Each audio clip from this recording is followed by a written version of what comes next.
Are you looking for a space where you will learn to improve your mental strength, emotional health, and heal your insecurities from the inside out? Take the first step to living a more meaningful life with the Better Me with Body by Bree podcast. I'm your host, Bree. I'm a certified personal trainer, entrepreneur, and mother of 3. I've helped empower thousands of women to take action through fitness, nutrition, meditation, personal development, and aligning thoughts with action. This podcast is for those who are ready to feel inspired and motivated to live a more purposeful life. Let's grow together. If you're pregnant and a little nervous of the unknown, or maybe you're a seasoned pro and you want to learn how to make your next labor a smoother process with a quicker recovery, you'll want to tune into today's podcast. I brought Liesel Teen, registered labor and delivery nurse of over 10 years, to give her expertise and teach us. In this podcast, we cover the freedom you have as a mother in the hospital, birth plans, how to prevent tearing, how to induce labor naturally, what works and what doesn't work, the best position to labor in, how common it is to poop on the table, and your hospital bag must-haves. I share my experience having 4 children and some tips that I wish I knew earlier. Let us help you have a more empowered birthing experience, so let's grow together. Liesel Teen is a BSN RN labor and delivery nurse and the founder of Mommy Labor Nurse. Mommy Labor Nurse equips pregnant women with the tools, knowledge, and confidence they need to erase the unknown, feel in control, and have an even better birth no matter how they deliver. With 9 years and counting as a bedside labor and delivery nurse, Liesel knows that knowledge is the key to an even better birth. To date, over 45,000 women have completed a Mommy Labor Nurse birth class, eliminated fear, and been empowered by Liesel's comprehensive childbirth education. Liesel has been featured on Forbes, Healthline, Fox News, ABC 11 Insider, and Parents. She regularly shares her pregnancy, birth, and postpartum related content on Instagram to a community of over 640,000 followers, and the Mommy Labor Nurse podcast, which receives over 100,000 downloads a month. I can't wait for you to learn from her. Hi, Liesel. Welcome to the podcast. How are you? I'm doing great today. How are you? I'm good. Thank you so much for being with us. I can't wait for you to share all of your knowledge with our listeners, because looking at your Instagram, number one, is entertaining. You're hilarious. Thank you. I like to make it lighthearted. You know, I feel like birth sometimes can be very medical, right? We've gotten to a point in our society, I think, where it can be very confusing for people and very like, what does that even mean? So I like to make it lighthearted and funny. And yeah, it can hurt, and there can be like some serious things that happen during birth, but let's approach it with a lighthearted spirit. So that's the vibe. And you make it relatable. And I was laughing. You did a reel like what my husband should do if I poop on the table. Yeah. And I was like, okay, this is my kind of gal. I love it. Yes. So I'm excited. We can chat. So you've been doing this you were a labor and delivery nurse for 9 years. Yes. I bet you've seen some things. I have. Yeah, I'll say that. So it'll be 10 years this August that I've been doing L&D. And I started off in the emergency department, actually, always knowing that I wanted to get to labor and delivery at some point, because I've just always been very intrigued, I think is the right word, about women's health and pregnancy and birth and just how the whole process goes down. So yeah, I started off in the ED and then transferred to labor and delivery a year later. Now 9.5 years later, I'm like, hey, I just had a shift on Saturday night and had a patient who had a beautiful, natural, no epidural delivery, and it was her first baby. And she just was like, oh my gosh, thank you so much. And blah, blah, blah. It never gets old. What a magical job. Yeah. I love that you're in it. Like you're still in it, so you're probably on top of learning and the education and how to put like mothers at ease. So tell me, how did you get involved in kind of this educating side and empowering women through labor and delivery on your Instagram and wanting to kind of take that to the masses? Yeah. So kind of my story behind how I started Mommy Labor Nurse was it's been about a little over 6 years now when I started. I, like many of us, love my job, but I had a child. My oldest one is 7 now, and I went back to work after I had him. And I was like, I want to stay home a little bit more with my baby. Can I try and make a little bit of income on the side so I can, reduce my hours and, just stay home with him a little bit more. So I started, poking around and seeing kind of what I could do to make a little bit of like side income. A little bit of a side income, and blogging kind of came up, and I was like, oh yeah, I could do that. Like I like writing, like if it's about something I'm really interested in, right? And then I thought about it and I was like, you know what? There's not really anybody out there. And this was 6 years ago, mind you, right? There's not really anybody out there on social media educating about birth in this way from a labor and delivery nurse's point of view. So there were mom bloggers, obviously, like mom bloggers have been out there forever, right? There's fitness bloggers, like all of these bloggers and stuff, but there's not really like somebody who has that twist on it, that's doing it how I want to do it visually and just, from my perspective. So I was like, you know what? I think I can do this. So it started off just kind of like as a blog. I wrote a bunch of articles. I was on Pinterest a whole lot. And then I've always been very, very interested in photography and getting people to understand something in like a creative way. So I started taking more pictures and posting on Instagram. If you look way, way back at my very first like mommy labor nurse posts, they're very like white background text. It's very like old school Instagram, before reels were even out there, right? So I started to post that kind of stuff and take that angle as a very, educational, but lighthearted, fun, relatable way of educating people about birth.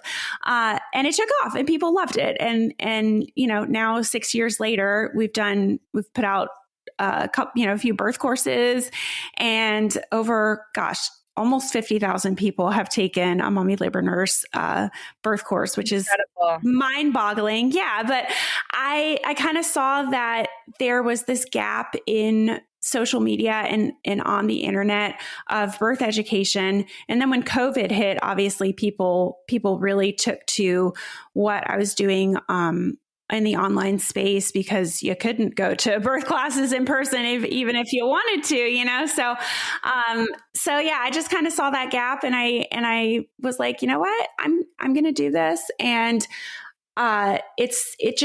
it flexes a lot of my cool creative muscles that I get to flex, that I can still work part-time at the bedside and also educate women, from the comfort of my own home. And I get to do it just on a such bigger scale as well, because the internet there's a lot of people on the internet, so you can just reach a lot more people. Well, and how rewarding, that's when you're the most scared, especially your first baby. I mean, I've done it 4 times, but even the 4th baby, you're like, it's different every time. And so you do have these kind of reservations, and there's so much information, and you're like, where do I start? So I was like, for this podcast, my goal was to kind of imagine a woman going through this journey and being like, what questions would they have and what would they want to ask a labor and delivery nurse to put them at ease? Yeah. Because there are so much information out there. So one of my questions was, are there things that a woman can do to help prepare for labor, to make it like an easier, better, smoother process? What would you say are like maybe a couple tips? Sure. So I'll give, a broad one, I'll say, but also, it's concrete, but take a birth course, right? I'm not trying to push my own birth courses out here, but just take some sort of birth course, educate yourself into what you're about to do, because I think a lot of people go into it, starting to get a little bit more understood that, hey, like I should be doing my research about what's about to happen to me. But some people go into it like, I don't want to know, and I'm just going to go into this. And I've heard it's really painful and it's really scary and blah, blah, blah. But the more you know, knowledge is empowering, right? It's going to make your experience so much less scary if you know kind of your expectations and what's going on, right? Because it's not like like you said, you remember your first birth, right? You can't compare it to any other experience in your life. So if you can go into it with the knowledge, it'll give you that empowering feeling, and it will just, set the stage for hopefully a much more positive experience. Because I would have patients come in and I would ask them, right, have you taken a birth course or have you not taken a birth course? And the ones who have taken birth courses or just educated themselves in general before they come in, even if they have an experience happen to them that is quote unquote traumatic, they might take away, they might have feelings take away from that experience that are taken away from that experience that are much more negative that someone who, wasn't aware that, hey, a shoulder dystocia can happen or this can happen, right? Yeah. So if you go into it knowing like, okay, this might happen and this is what this person is talking about, your feelings coming out of that can be so much more positive, right? I can't sit here and say, if you take a birth course, this definitely won't happen during your birth. Right. But I can't say that. I think feeling empowered and confident exactly helps you just feel, okay, I got this, I'm ready. Exactly. So I would encourage everybody to take a birth course, whether it's taking a birth course or reading books or talking to your friends, talking to people, just engulf yourself into that birth world, because it's going to make your experience hopefully just so much more positive. Because I'm out here just trying to prevent birth trauma because it is a real thing, and we're not about birth trauma here at Mommy Life Nurse. We want to prevent it if at all possible. Yes, I love that. So one is be educated, educate yourself. What about like stretching, or I've heard of like doing like perineum massages. Is any of that helpful? Sure. Yeah. So I will say that's more of we'll put them in like a group, right? So I will say whether it's stretching, whether it's doing perineal stretching, that's a little bit different than like the eating the dates and having sex before, to try and induce labor and drinking the raspberry tea and stuff on all of this. The curb walking. The curb walking, right. So you can do all of these things, if you Google like how to induce labor, right, you'll get a big list of things that you can do. And those things are great. I'm not saying don't do them. Do they actually work? So there's the question, right? So there's the question. So I tell everybody, okay, whether it's curb walking or eating pineapples or having sex or whatever, your body is not going to go into labor until your body is truly ready to go into labor. So when you're doing all of these things, okay, let's say it's eating pineapple, for example, okay, it's not a great one, but it's eating pineapple. You can eat 50 pineapples, but if your body is truly not ready to go into labor, it's not going to throw you into labor, okay? But what you can do is you can eat pineapple, you can have sex, you can eat the dates, you can drink the raspberry leaf tea with more of the mindset of, I'm doing these things to prep my body for when my body is ready to go into labor, right? Because you can prep your body. It might soften your cervix up a little bit. It might get your baby, if you're curb walking out, it might get your baby to engage a little bit deeper in your pelvis, right? So when your body's like, it's go time, it might be a little bit easier, sure, for your body to hit the go button and say it's labor time. So absolutely. We definitely encourage people to look at it with that mindset of doing all the things. Don't go into it like, oh, I've been eating all this pineapple and I've been having sex, even, doing all these things and castor oil, and I'm trying, and nothing is working. It's like, well, So Your what? body's not ready. Your body's Yeah. not ready. Yeah, that's not the goal. It's just to do the things to prep your body for when your body is ready to go into labor. Which I do feel like there is this weird stigma right now where, like, once you hit 39 weeks, people are like, induce, start Yeah. doing all these things, something's Yeah. wrong. And it's like, you can even go to 41 weeks. Like, whenever your baby's ready. So Hmm. I kind of had a question on that. Would you prefer people wait? Like, no shame, but do you prefer that people, is an easier labor if people wait for their body to naturally be ready versus like, okay, I'm impatient. I just want to get induced at 39 weeks. Sure. So that is a hard one to answer just straightforward, right? Because there's a lot of factors at play. Absolutely. If you look at it like, if I don't have any other medical things going on with my body, and I also don't have like any childcare issues that would get in the way, or my husband is deployed and I need to wait, there's any other Right, right, like external factors, right, at play.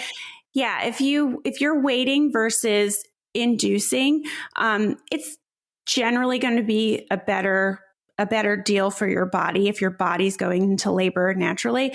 But there's to say, sometimes we need to induce moms for medical reasons all the time, right, right?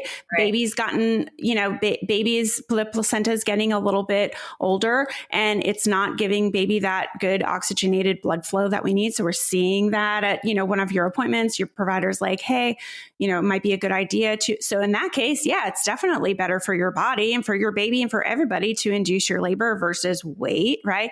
right, Same thing with, if your blood pressure is really high towards the end, it's going to be a way better choice to induce your labor likely than wait for your body to quote unquote, go into labor when it's ready. But if there's nothing else at play, then yeah, it's obvious to think that we want your body to go into labor when your body's ready to go into labor versus just inducing for the heck of it. right. So my next question is, what about Pitocin? Does Yeah. Is Pitocin hard on your body? Does it like, is there anything negative about it? Or what are your thoughts on Pitocin? Sure. So Pitocin has its time and place. Again, it's a great tool that we can use if we need to use it for induction purposes. But Pitocin, just like any other medication out there, magnesium, ibuprofen, right? Or Tylenol comes with a list of potential side effects and risks, right? Just Pitocin does too. It has the potential to cause your body to have what we call erratic contractions, where they're just, come on top of each other, on top of each other, on top of each other.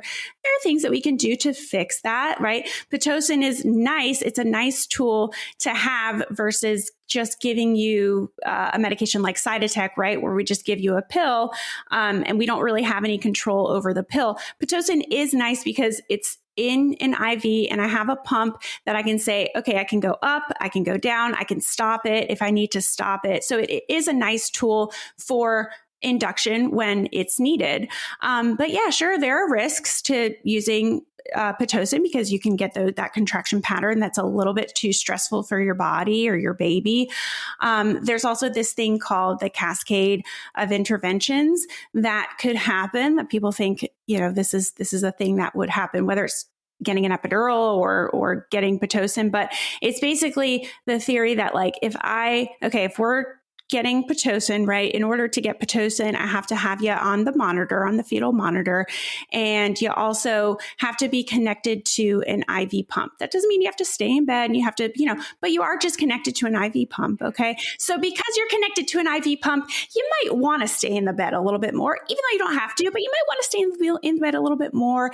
And because you're staying in the bed a little bit more, it might be a little bit more painful for you, or because you're on Pitocin, your contractions contractions are a little bit closer together. So that's making it a little bit more painful for you. So you might say, oh, I didn't really want to get an epidural, but I think I want to get an epidural. And then you get an epidural, right? And nothing wrong with getting epidurals, but you can see how like, okay, now we've gotten an epidural because so it's like this cascade of interventions that can happen. So really, yeah, if we don't touch you and we don't give you anything, that's kind of better in the long run. But I can't say that just like as a blanket statement, right? Right. Yeah. So Okay. Pitocin's definitely not. I'm sorry. Pitocin's definitely not dangerous. Like at the core, it's just a very useful tool, and we just gotta use it in the right manner. Okay. So, my next question, kind of along with that, is how much freedom does a mother have in the hospital? Like saying, I want to birth in this position, or I want Sure. to, labor this way, or, I want my baby to have this shot or not do the eye cream, or like how much freedom does she have? Sure. So honestly, you can't make anybody do something that they don't want to do. I'll say that first, right? I mean, I could strongly encourage you to have let's go real far, right? Your baby could be tanking, right? And like your the heart, we're like, this is dangerous. We really need to have an emergency C-section. But until you sign that consent form and you are like, yes, let's go, we can't do anything. So you always have the power to say, this is not something that I want. So yes, you can absolutely advocate for anything. And you have the freedom to really do anything. It's just a matter of like whether it's best for you or whether you really feel the need to advocate for it. So let's say, let's say you get an epidural, right? You absolutely have the freedom to move around in the bed as you see fit. Sometimes your legs might be a little bit denser than other moms, so you might need a little bit of help moving, but we always encourage movement in the bed. That's a myth that some people think that like, oh, just because you get an epidural, you have to stay straight, on your back. No, we can move around. In fact, I really want you to move around and flip side to side, because when you have an epidural, you're less likely to be moving around than somebody who doesn't have an epidural, because they're moving around because they're trying to get in the right position because they're uncomfortable, right?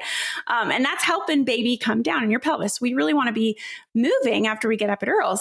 But yeah, you definitely have the freedom still to move around if you want to move around. You can say, you know what, I did my research on this eye ointment or this vitamin K shot or getting hepatitis B before we leave the hospital. And I really, it's not my cup of tea. I really don't want to. Yeah, we do not have to do anything. If you are like, no, or if you are like, yes, this is a relationship. We got to play by your rules too. You are not, we don't have to force you to do anything.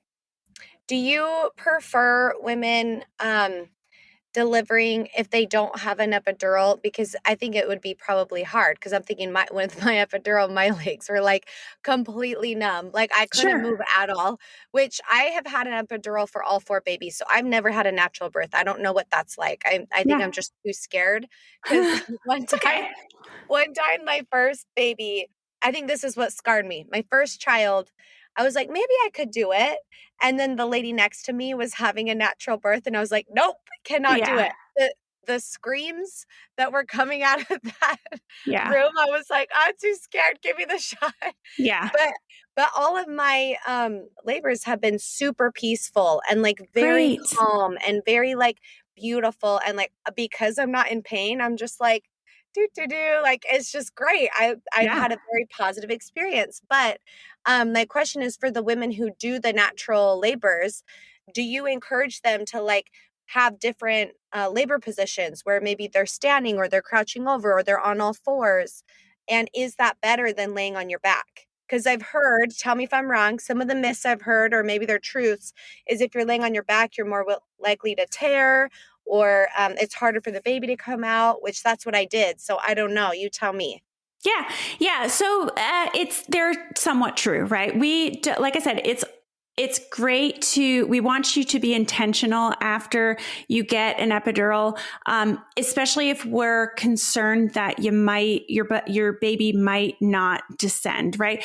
There are going to be moms who have pelvises like yours, probably. If we give them epidurals and we just lay them in the bed on their backs, their body's going to push that baby out. It don't matter if we move them around or if we don't move them around. But I don't know that going in, so all I know is that I'm going to still try and move, my mom around if I can, because that's what, has been shown to help her progress. Right. But again, you could still lay on your back and still have a baby. No problem. Yeah. Plenty of people do that. But I didn't know what was preferred. Is it yeah. is it preferred to be able to kind of stand? It's like not stand, but the position where you're kind of leaning over, you're on all fours, or when you have when you don't have epidural? Yeah. So yes, upright positions, we always like to encourage because of gravity, right? Gravity pulls that baby down in that pelvis. And upright, I'll say not just upright positions, but different positions. Movement can benefit your labor progress so much because your body and your baby really are kind of working together to get that baby out of your body. So sometimes what happens is, your baby and your uterus is pushing down that baby, but sometimes mom has to get upright. So her pelvis is at a little bit of a different angle. So her uterus is pushing down at that right angle, right? So I'll say, yes, we definitely encourage upright positions, but more so changing positions. And if this one position is working for you and you're making progress, cool. Let's stay in it until it doesn't work anymore. And then we change. Okay. That's great. How many, I'm trying to think of all the questions that I had and that my friends had when we were going to go into labor. What do you think the percentages of people who tear?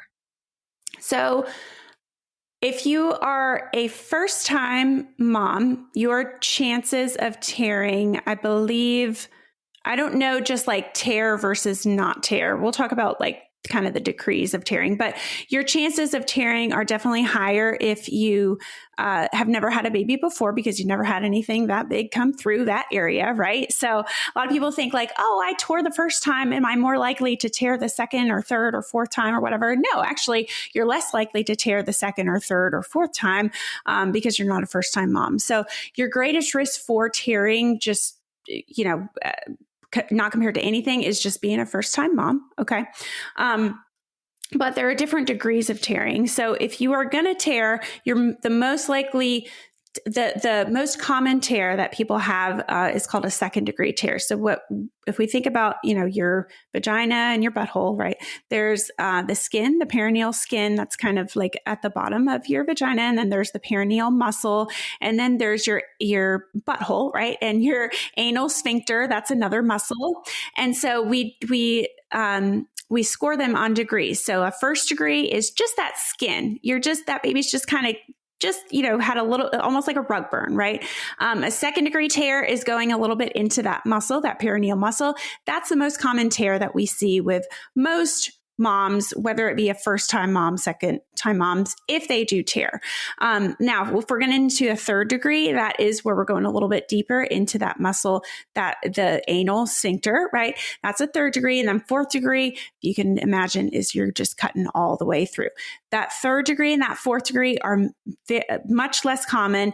It's something like 93-94% of people who tear are going to either have a first degree or a second degree, but obviously severe tears do happen, so we want to be prepared for that. But yeah, if you are going to tear, your most common type of tear is either a first degree or probably a second degree, just going into that perineal muscle. And if you have an epidural, usually what your provider will do is they won't need to give you any more numbing medication down there. They'll just kind of stitch you up right after delivery. It takes a few minutes usually if it's not a complicated tear, and you're good. If you don't have an epidural, they will have to numb you down there with some lidocaine, but most people agree that is worth, like the shot getting numbed is worth feeling than either not getting stitched up at all when having a second degree tear, or like feeling the whole process of getting stitched up. Yeah. I think I would rather No. have just a quick little like, Yeah. okay, now we're numb, Yeah. you know? Yeah, So, for sure. Is there anything that a woman can do to help prevent the degree of tear? so there are a few things. Number one, we can talk about perineal stretching that you can do prior to birth. That one is evidence based, but there was a study that came out recently that said it's actually, you would think that you have to do it like all the time, right, for it to be the most effective. But I believe what it said is starting at, you'll have to quote me, or I don't know exactly the week, but something like starting at 34, 35 weeks, if you do perineal stretching 1 to 2 times a week, that's supposed to yield the best benefit for reducing the likelihood of having a severe tear. And remember, we talked about severe tears. Those are those 3rd or 4th tears, right? It doesn't reduce your likelihood of tearing like at all, but it can definitely reduce your likelihood of having those severe tears. So we talk about perineal stretching.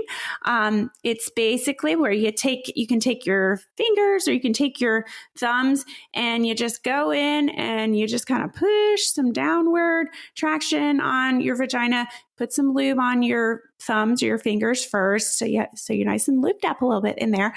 And then do some downward traction until it's like just a little bit uncomfortable, and then go a little bit more, but don't be crazy, right? But you just kind of want to get to that edge, and then a little bit some, and hold it for a few minutes, and then that's it. And then you do another session.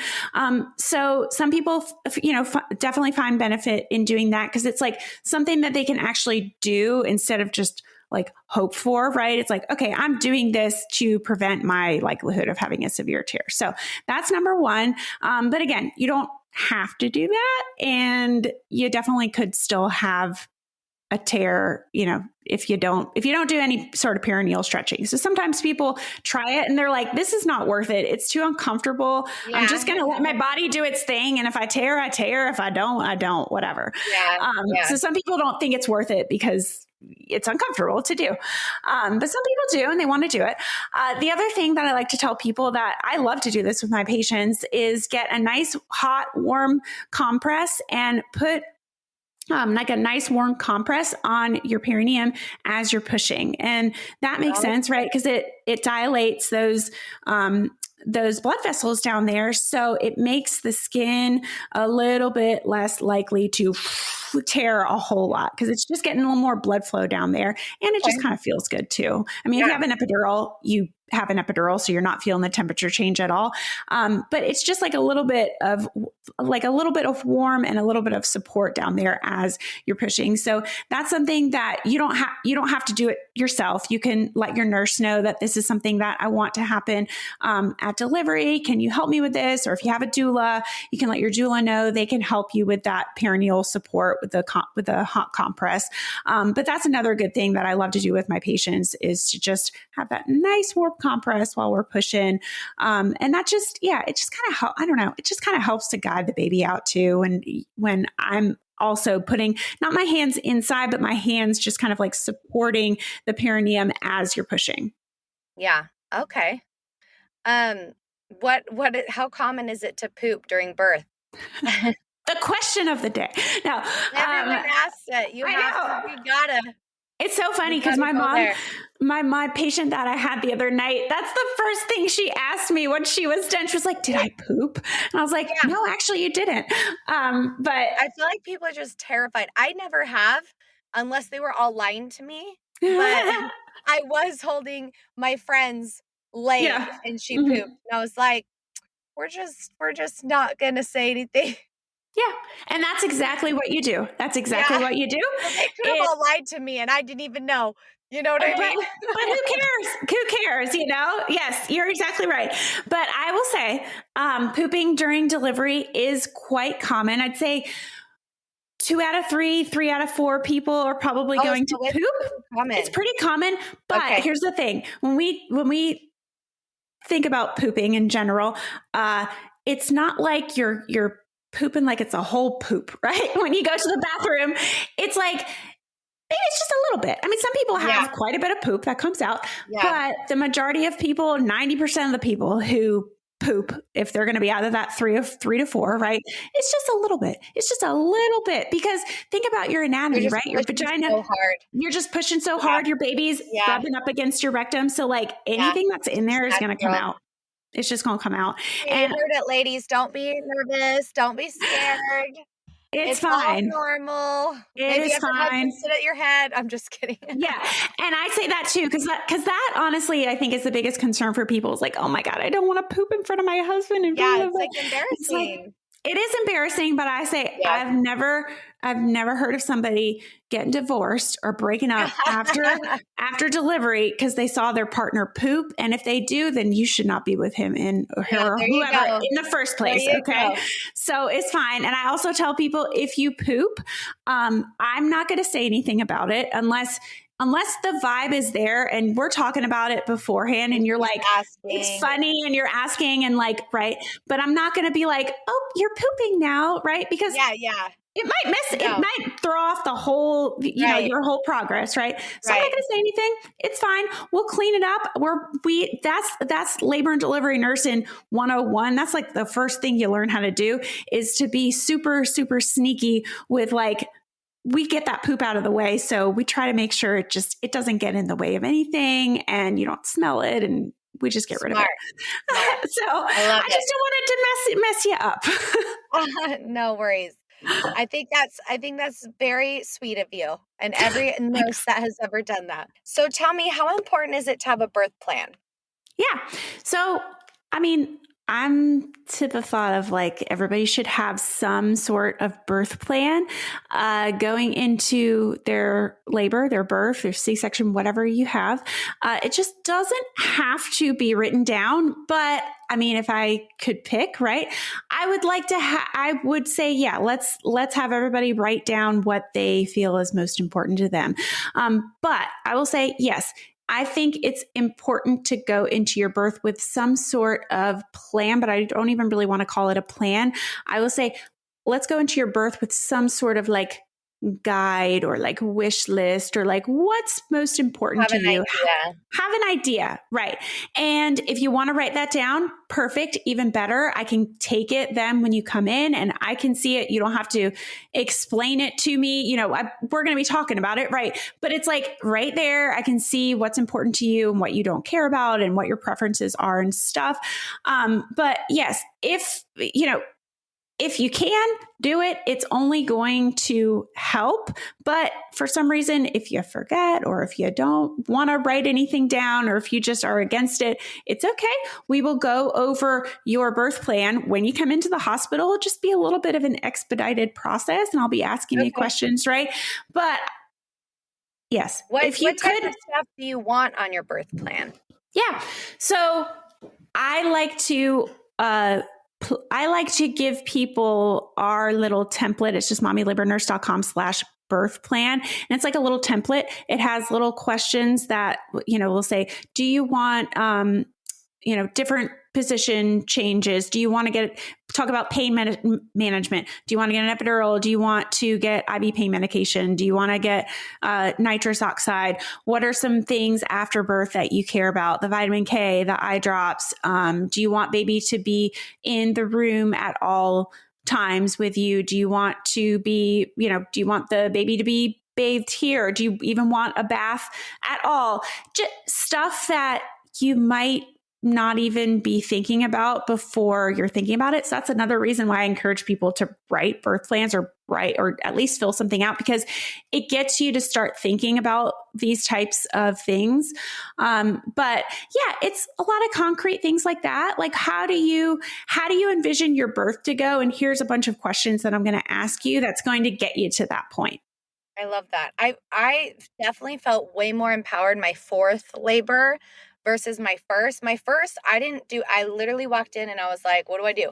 I don't know. And I had no, opinion on anything because I was just like, whatever you just say. Don't, yeah. And you don't know. You learn. then you learn, then you have a few babies. By the fourth, I was like, okay, here's what we're gonna do. We're not bathing the baby after. I want that stuff soaking in. Like Yeah. I like knew exactly what I wanted.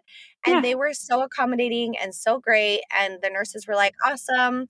I'm all delayed cord clamping. Like I did all the things and Yep. I felt so empowered. It really did help. So I think that's super smart.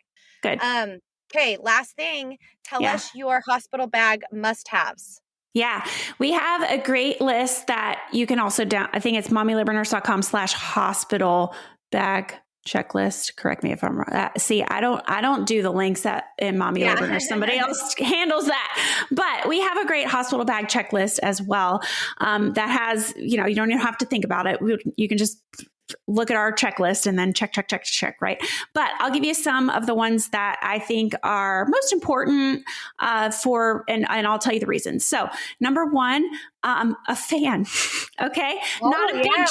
Not a big giant fan, right? But if you can bring one of those, most people register for like one of those little stroller fans, right? So register for one of those, or if you have one from a previous baby, bring that sucker in because you can wrap that thing around to the bed, and it's like you have a nice little personal fan right in your face because I would have loved labor. that. Yeah, you get kind of hot, okay, and your husband or your partner or whoever can be fanning you with something, right? But there ain't nothing like just having a nice little fan right there in your face to cool you off if you need to be cooled off. So bring that stroller fan if you have one. That's a great one, and they're really small and convenient. Another one is a comb, okay? And you're not for your hair. But if you're having a baby without pain medication, a really great tip that I give patients that is really, really easy, that's very effective, is taking a comb and squeezing a comb, because what it does is it sends sensations to your brain and it sends sensory sensations to your brain that sometimes get in the way of the pain sensations that are trying to be sent to your brain. So like if you can, it, you're all, no, it's here. you're distracting it. Exactly. So it can get your brain to care a little bit less about that painful contraction that you're having. So bring that comb and squeeze that comb during labor. Easy one. I'm pretty sure most everybody owns a comb. So throw that in there too. Really small item that you can have. And then the last one I'll say is for baby. So most hospitals have petroleum jelly, but some don't. I'd say just bring your own, but bring like a little bit of Aquaphor or petroleum jelly, because babies poop after delivery, and that poop, you've had 4 of them now, right? You remember how sticky it can get on their little behinds. It's just a very sticky, tarry, it's called meconium. It's just a very sticky, tarry mess. And an easy way to help not to be such a sticky, tarry mess is to put a little bit of Aquaphor, petroleum jelly, on their butthole right before they poop, just right after delivery, put it on there. And then when they poop, it's a lot more slippery in there. So it's oh my gosh, way easier to wipe them. And just then next diaper change, boop, just put a little bit on there too. And it makes it so much easier to clean than trying to like it's a mess. That's a good little hack. I'm trying to think of the 3 things that I loved. Headphones. Yeah. I played like meditation music so that I could just zone everybody out. And then peppermint oil, because I was super nauseous. So the peppermint oil helped me like not be super nauseous. And I remember that was like those 2. I was like, I would die if I didn't have these 2. Yeah. And then my cute nurse like had a peanut ball, and she would like push me side to side, and that helped too because my back kept going numb. So that was great. But usually you wouldn't have to bring your own. Usually the hospitals have those, right? Yeah, the peanut balls for sure we do. Yeah. Okay, that's so helpful. Oh my gosh. Yeah. Let's tell everybody where they can find you and your resources if they want to learn more. Yeah.